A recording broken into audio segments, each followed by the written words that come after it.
Este é o livro da história de Adão. No dia em que Deus criou Adão, ele o fez à semelhança de Deus. Homem e mulher os criou. No dia em que foram criados, ele os abençoou e lhes deu o nome de homem. Adão viveu 130 anos e então se tornou pai de um filho, à sua semelhança e à sua imagem, e lhe deu o nome de Sete. Depois de se tornar pai de Sete, Adão viveu 800 anos, e ele se tornou pai de filhos e de filhas, de modo que todos os dias da vida de Adão somaram 930 anos, e então ele morreu. Sete viveu 105 anos, e então se tornou pai de Enos. Depois de se tornar pai de Enos, Sete viveu 807 anos, e ele se tornou pai de filhos e de filhas, de modo que todos os dias de Sete somaram 912 anos, e então ele morreu.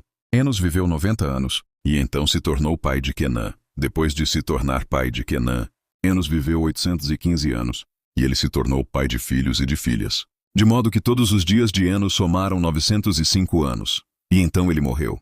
Quenã viveu 70 anos e então se tornou pai de Maalalel. Depois de se tornar pai de Maalalel, Quenã viveu 840 anos, e ele se tornou pai de filhos e de filhas, de modo que todos os dias de Quenã somaram 910 anos, e então ele morreu. Maalalel viveu 65 anos e então se tornou pai de Jared. Depois de se tornar pai de Jared, Maalalel viveu 830 anos, e ele se tornou pai de filhos e de filhas, de modo que todos os dias de Maalalel somaram 895 anos, e então ele morreu. Jared viveu 162 anos e então se tornou pai de Enoque. Depois de se tornar pai de Enoque, Jared viveu 800 anos, e ele se tornou pai de filhos e de filhas, de modo que todos os dias de Jared somaram 962 anos, e então ele morreu. Enoque viveu 65 anos e então se tornou pai de Metusalém. Depois de se tornar pai de Metusalém, Enoque continuou andando com o verdadeiro Deus por 300 anos, e ele se tornou pai de filhos e de filhas, de modo que todos os dias de Enoque somaram 365 anos. Enoque continuou andando com o verdadeiro Deus. Depois, ele não foi mais visto porque Deus o tomou. Metusalém viveu 187 anos e então se tornou pai de Lameque.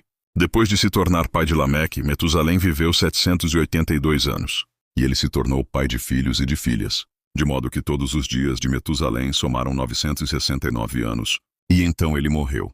Lameque viveu 182 anos e então se tornou pai de um filho. Deu a ele o nome de Noé, dizendo: Este nos trará consolo, aliviando-nos do nosso trabalho e do esforço doloroso das nossas mãos, causados pelo solo que Jeová amaldiçoou. Depois de se tornar pai de Noé, Lameque viveu 595 anos, e ele se tornou pai de filhos e de filhas, de modo que todos os dias de Lameque somaram 777 anos, e então ele morreu. Depois que Noé completou 500 anos de idade,